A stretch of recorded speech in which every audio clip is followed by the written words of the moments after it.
Hi, welcome to STEM for Youth. Today, we're going to have some fun with a chemical reaction that makes slime.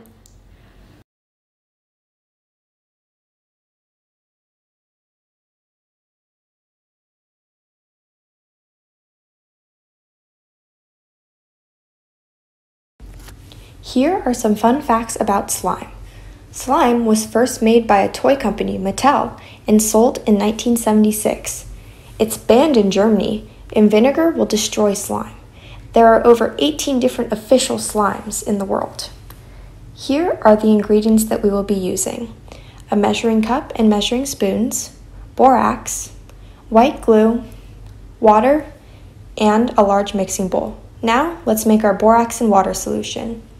Here are our ingredients, and if your borax does not fully dissolve, just heat the water for about 30 seconds in the microwave.